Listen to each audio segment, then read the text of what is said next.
Hi, my name is Elizabeth Webb, and this is my video presentation project for ECCE 1105, Health, Safety, and Nutrition, Professor Abercrombie's class. The topic that I chose for this project is transportation safety. Transportation safety is not just about being a bus driver. Transportation safety is so much more. Number one, you have to at least be 18 years of age. Number two, you have to have a valid driver's license of at least a Class C.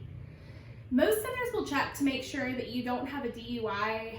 Some centers will check to make sure you don't have prior tickets. And some centers will even check to make sure that you don't have any accidents that are on your end. Centers also need to make sure that the driver doesn't have any medical conditions that could cause them to lose consciousness while driving. Another thing centers might have you do is take a defensive driving course. This will really help while you're driving if you were to get into some trouble. Things that you need to have on the bus include the following. Number one, an annual safety check for the bus. This needs to be done by a certified mechanic once a year. Number two, a fire extinguisher. Number three, first aid kit. Number four, working heating and air. Number five, you need to have all the seats that are completely put into the bus correctly with working seat belts. A transportation plan needs to be on the bus when the children are present. Those things on the list include parent authorization, center and passenger information, emergency medical information, passenger checklist, and documents of checking on and off the vehicle. For children on the bus, before children enter the bus, you need to make sure that the children are not going to enter a trip hazard. So make sure the bus is clean of clutter or any trash. Number two, children should not be on the bus more than 45 minutes at a time. Plan your route accordingly. Number three, you should not be on your cell phone at any time. Number four, make sure the children are using inside voices. And number five, as children are entering the bus, make sure that you are checking them on and off. When it's time for the children to get off the bus, here's the things you need to know. Number one, never leave the keys in the ignition when you need to help a child get off the bus. You need to put the bus in park, take the keys out of the ignition, and help them walk down the stairs. At that point, you can get back in your chair and restart the bus. They should never be left on the bus alone. Number two, make sure that all children are being checked off as they get off the bus.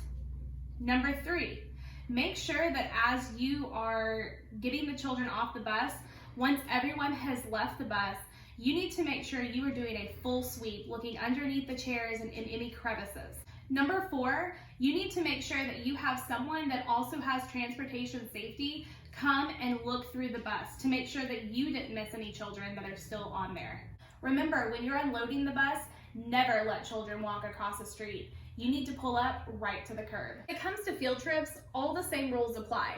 Making sure that each child is being checked on and off the bus.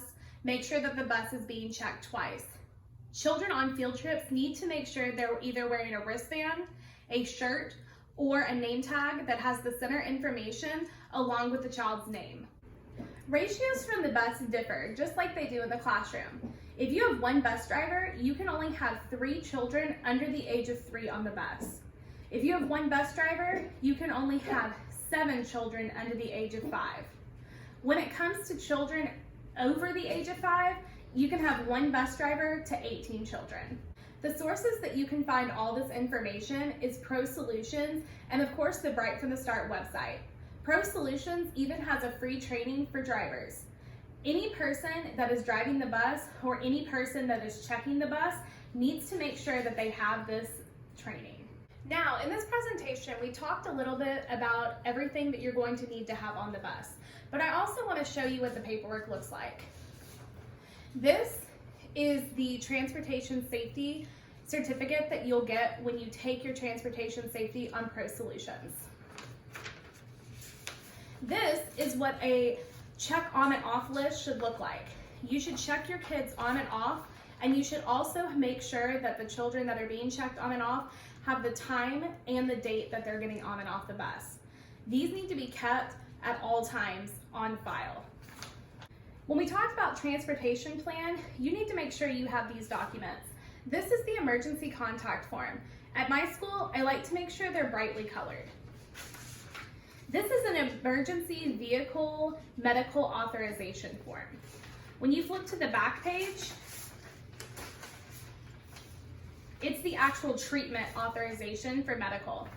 This right here is the authorization for parents. What this form does is it shows what school that child will be going to, how many miles away, and what days and times that child should be on the bus. We also talked about an annual vehicle safety inspection. This is the certificate that you're going to need to take when you go to the mechanic to get them to mark off and make sure that your bus is safe. I printed this from the Public Health Department. What this does is it's going to show you all the facts and regulations that come with car seats for buses. I hope you enjoyed the presentation on transportation safety. Remember, all this information can be found on rightfromthestart.com, or even go ahead and take your transportation safety.